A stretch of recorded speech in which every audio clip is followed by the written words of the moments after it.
de vous retrouver pour cette nouvelle recette sur Cuisine en Folie. Ces petits pains briochés à la citrouille, ça faisait des années que je remettais pour les faire. Et Halloween approche, ça y est, c'est parti, ils seront sur ma table le jour J.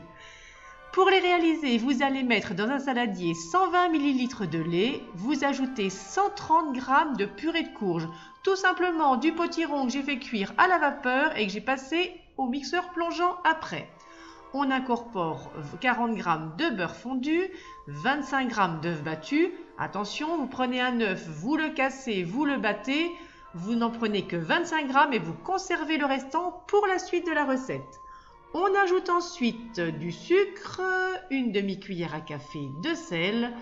On continue à bien mélanger et on vient terminer avec 325 g de farine et 6 g de levure de boulanger déshydratée. On mélange tout à la cuillère, juste le temps que tout soit bien amalgamé.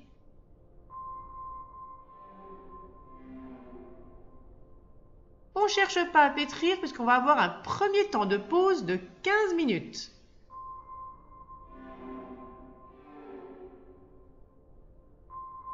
À l'issue, vous récupérez votre pâte et vous venez la débarrasser sur un plan de travail fariné.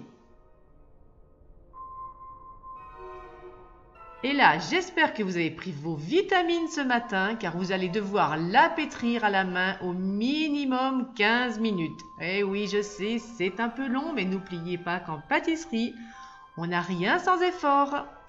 Si la pâte colle trop au plan de travail, vous n'hésitez pas à en rajouter. L'astuce, c'est de la travailler très vite pour qu'elle n'ait pas le temps d'adhérer à votre plan de travail.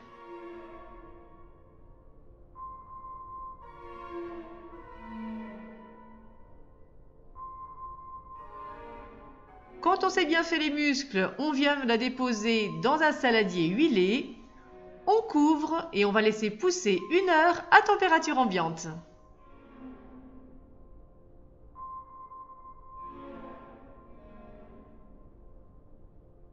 Allez, j'espère que vos petits bras se sont bien reposés, on récupère la pâte, on la remet sur le plan de travail et cette fois-ci on va la travailler pendant 2 minutes. Mais vous allez voir, elle est beaucoup plus simple à travailler après la pause.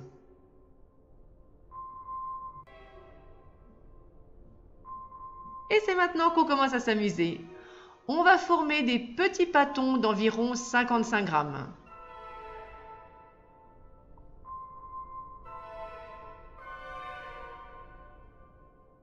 On va les bouler, alors toujours pareil, on aplatit, on ramène tout vers l'intérieur, on retourne et on boule en roulant sous la paume de la main sur le plan de travail. On les dépose tous ensuite sur une plaque pour réserver.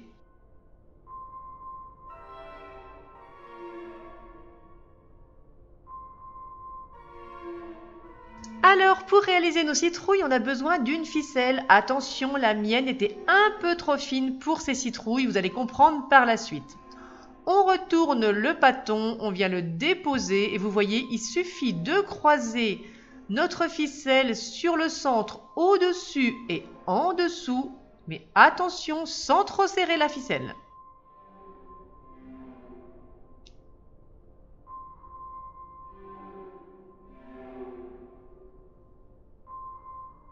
Vous allez faire la même chose avec tous vos petits pâtons.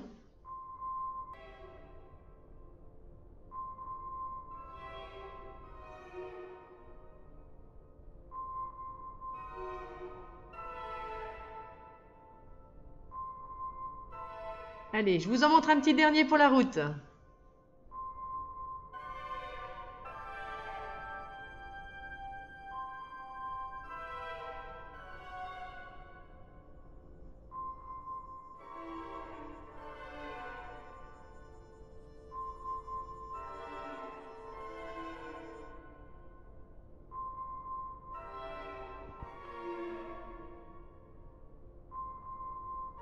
Quand c'est terminé, vous les déposez tous sur une plaque de cuisson et vous laissez pousser à couvert 50 minutes. Et voilà mes petits loups, de jolies citrouilles bien gonflées. Il ne vous reste plus qu'à les dorer. C'est là qu'était la nécessité de garder l'autre moitié de votre œuf battu.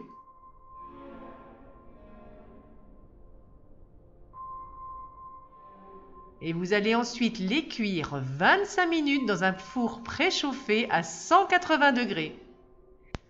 Trop contente de mes petites citrouilles, on les dépose naturellement sur une grille dès la sortie du four pour qu'elles puissent refroidir correctement.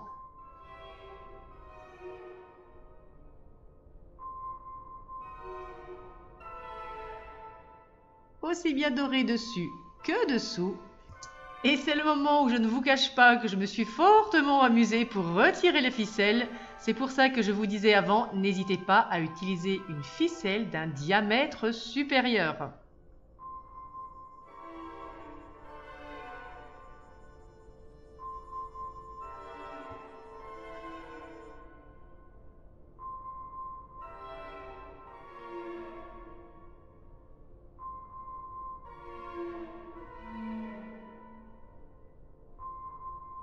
Et voilà mes petits loups, je suis arrivée au bout, j'ai une belle perruque de ficelle, mais je suis super contente vraiment.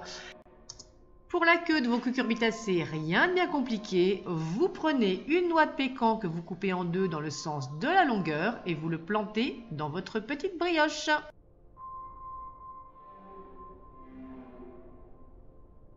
Voilà mes loulous, la team Cuisine en Folie est ravie une fois de plus d'avoir partagé ce moment de cuisine avec vous. Elle vous souhaite un très joyeux Halloween et vous dit à bientôt pour une prochaine gourmandise. Bisous sucrés à tous!